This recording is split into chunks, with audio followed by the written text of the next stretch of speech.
Hello అండి, అందరు ఎలా ఉన్నారు? Welcome back to my channel. ఇవాళ మనం చాలా యమ్మీగా ఉండే రొయ్యల కూర ఎలా చేసుకోవాలో చూద్దామండి.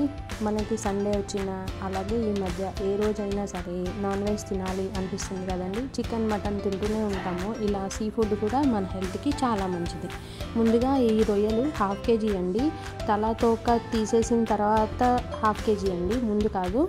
సో ఇక్కడ నేను వీడియోలో చూపిస్తున్నట్టుగా వాటికి వెనకాల ఒక వెయిన్ లాంటిది నల్ల తీగలాగా ఉంటుందండి. అది మనం చాకుతో ఘాటు పెట్టి అది తీసేసుకోవాలండి, లేదంటే రొయ్యలు అంతా స్మెల్ వచ్చేస్తాయి. అది కంపల్సరీ తీయాలండి. తీసిన తర్వాత వాటిని బాగా ఉప్పు, నిమ్మకాయ అలాగే పసుపు వేసి బాగా కడిగేసానండి.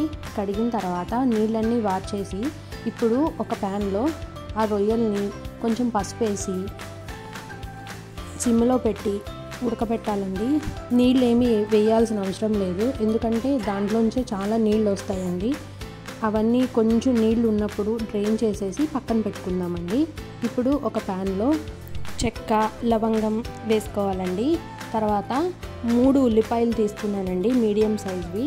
ఇలా చిన్న చిన్న ముక్కల కింద గ్రేట్ చేసేసుకొని ఆయిల్లో వేసుకొని బాగా వేగనివ్వాలండి. ఈ రొయ్యల కూరకి మనకి టేస్ట్ అల్లా మసాలా పొడిలో అలాగే ఈ ఉల్లిపాయలు వేగడంలోనే ఉంటుందండి. వీటిని బాగా రెడ్డిష్ బ్రౌన్ కలర్ వచ్చేలాగా వేయించుకోవాలండి. ఇప్పుడు పసుపు అలాగే ఉల్లిపాయలు వేగడానికి కొంచెం ఉప్పు వేసుకొని మూత పెట్టి బాగా వేగనిద్దామండి. అవి వేగుతున్నప్పుడు ఒక 1.5 స్పూన్ అల్లం వెల్లుల్లి ముద్ద వేసుకోవాలండి. ఇవి ఉల్లిపాయలతో పాటు వేగుతుంది, పచ్చివాసన పోతుందండి.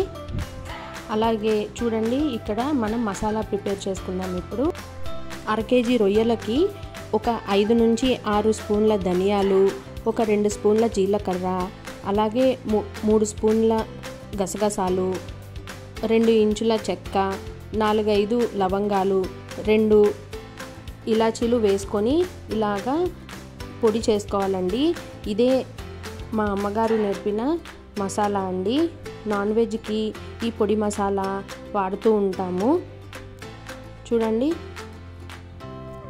ఇలా ఉంటే సరిపోతుంది. ఇప్పుడు మన ఉల్లిపాయలు బాగా వేగాయి కదండి. అలాగే మనం ఉడికించి పెట్టుకున్న ఈ రొయ్యల్ని కూడా ఈ ఉల్లిపాయల్లో యాడ్ చేసేసుకొని బాగా వేగనిద్దామండి.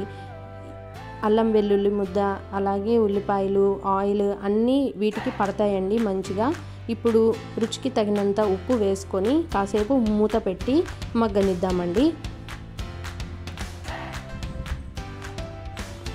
ఇప్పుడు వీటిలోకి మసాలా కారం అండి, మసాలా కారము అలాగే మామూలు కారం కూడా వేసుకుంటున్నానండి.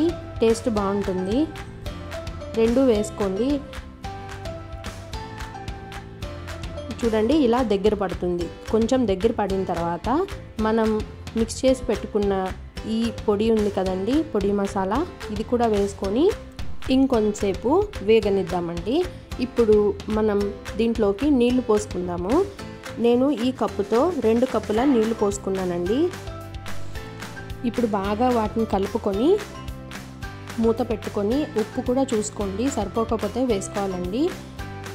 ఇలా కలిపి పెట్టేసుకొని కాసేపు ఉడకనిద్దామండి.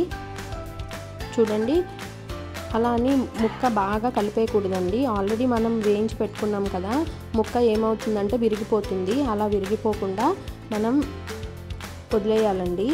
ఇప్పుడు చూడండి, ఆయిల్ పైకి తేలింది. ఇలా ఆయిల్ పైకి తేలిన తర్వాత మనం కొత్తిమీర చల్లుకుంటే సరిపోతుందండి. కూర బాగా దగ్గర పడితే సరిపోతుంది. మీకు గ్రేవీగా కావాలంటే ఈ టైంలో కట్టేసుకోవచ్చండి స్టవ్. చూడండి, ఇలా కొంచెం నేను ఇగురులాగా దగ్గరికి చేసుకున్నాను. ఇప్పుడు దాన్ని మేము ఇలా అన్నంలోకి సర్వ్ చేసుకున్నామండి. చపాతీలో కూడా చాలా బాగుంటుంది. చూడండి, యమ్మీగా మనకి రొయ్యల కూర తయారైపోయిందండి.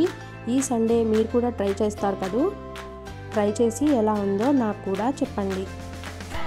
ఈ కర్రీ సాంబార్లో కూడా చాలా బాగుంటుంది. చూడండి, కొత్తిమీర అలాగే రొయ్యలు పొడి మసాలాతో చాలా యమ్మీగా వచ్చిందండి. మీకు కూడా రొయ్యల కూర అంటే ఇష్టమా?